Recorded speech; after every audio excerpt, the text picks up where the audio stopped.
Bonjour tout le monde, j'espère que vous allez bien. Alors aujourd'hui je vous ai fait une vidéo pour vous montrer comment je range mes dies et comment je suis en train de ranger mes tampons. Alors moi j'ai opté pour la solution de Jennifer McGuire. D'ailleurs je vous mettrai le lien en barre d'infos de sa vidéo. J'ai trouvé sa solution de rangement super pratique et surtout ça prend beaucoup moins de place. Parce qu'au départ, mon bac, quand je les avais laissés dans leur emballage d'origine, mon bac était plein, voire ça débordait. Et puis une fois que tout a été rangé dans les pochettes, eh ben, j'ai gagné la moitié de la place, quoi, quand même. Donc, tout est classé suivant le type de die. Après, bah, c'est vous qui faites votre classement. Moi, j'ai fait un intercalaire pour les cadres basiques, pour les autres cadres, pour les mots, fleurs, feuilles, ovales, étiquettes, fanions, etc. Alors, sur les petites pochettes, j'ai collé un petit autocollant avec la marque du die. Mes petits autocollants, au départ, je voulais la faire avec une Dymo et puis je me suis dit que ça allait être assez fastidieux.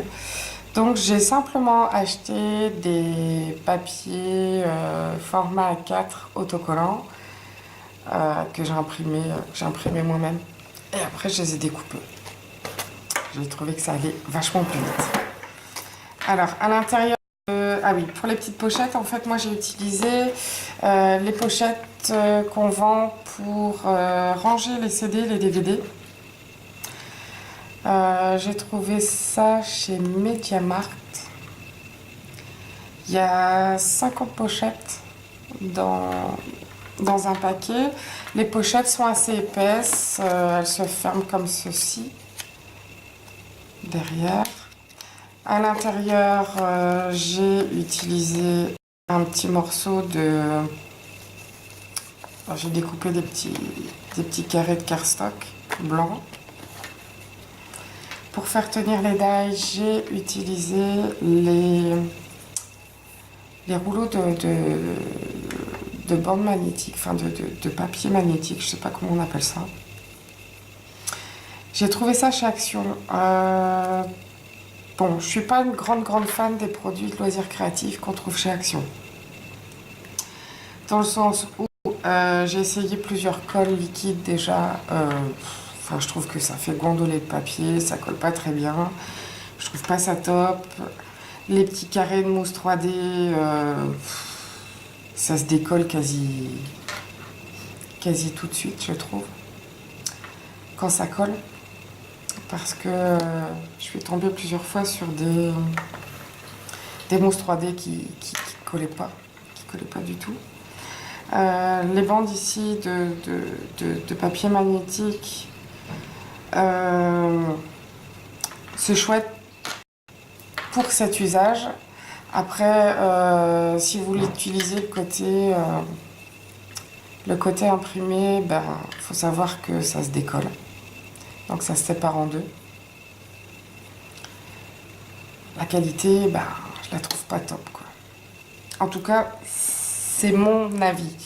Pour l'usage que j'en ai, que ça soit mousse 3D, que ça soit double face, etc.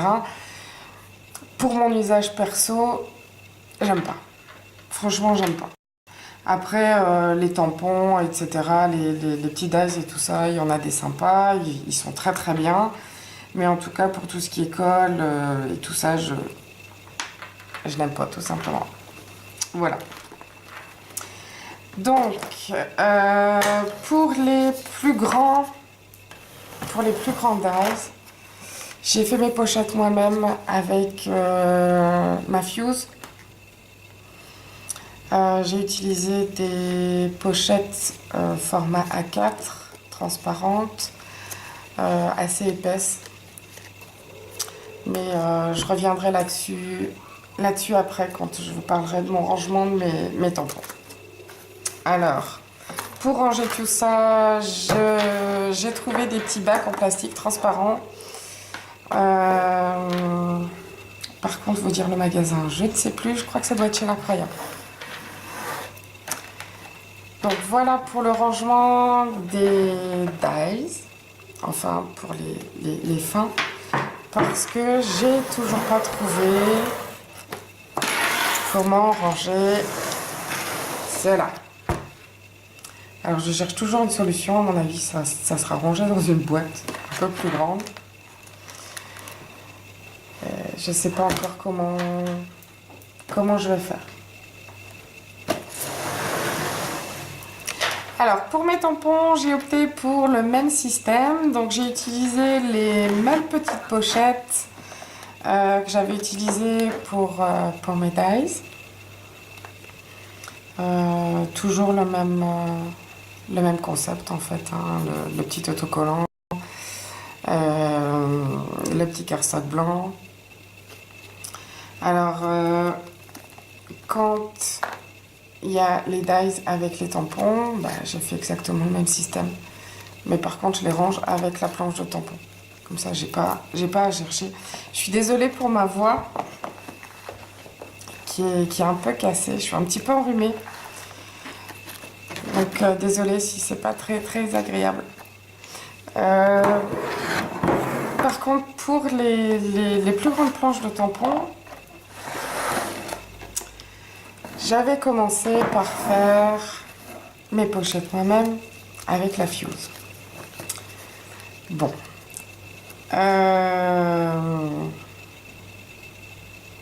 Tout compte fait, je trouve pas ça génial. Pourquoi?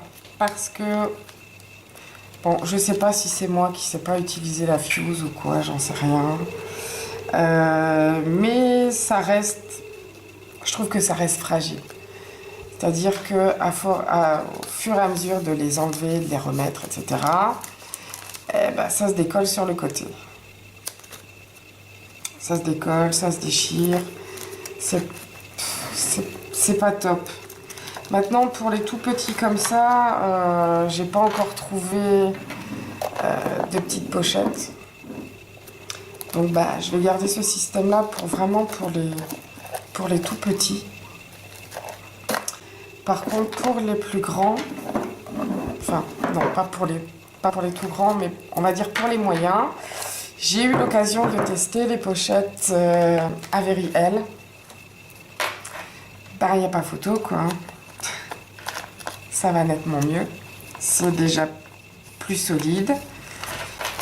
Pour l'instant, j'en ai pas déchiré. Pourtant, je les utilise. Ce sont des planches de tampons que j'utilise énormément. Comparé aux pochettes que j'ai faites moi-même, je préfère. Et puis surtout, je crois que je vais être un peu fainéante, mais vu le nombre de tampons qu'il me reste à classer, vu le temps que ça prend pour faire les pochettes, à mesurer, à couper, à souder avec la Fuse, j'ai franchement pas le courage d'en faire encore beaucoup plus. Donc je crois que je vais opter pour ce système-là. Tant pis, c'est vrai que ça coûte plus cher. Quoique, au final, je me dis qu'avec le temps qu'on passe, avec le nombre de pochettes que j'ai déjà utilisées, rien que pour faire les tout petits ici, plus les autres, je me dis qu'au final, ça doit revenir au même. Après, si on commence le scrap et qu'on n'a pas beaucoup de tampons clear, je vais dire pourquoi pas. Pourquoi pas, parce que ça serait fait au fur et à mesure. Maintenant, moi, il m'en reste énormément à faire. Donc, pour vraiment les tout larges, je ne sais pas si ça existe.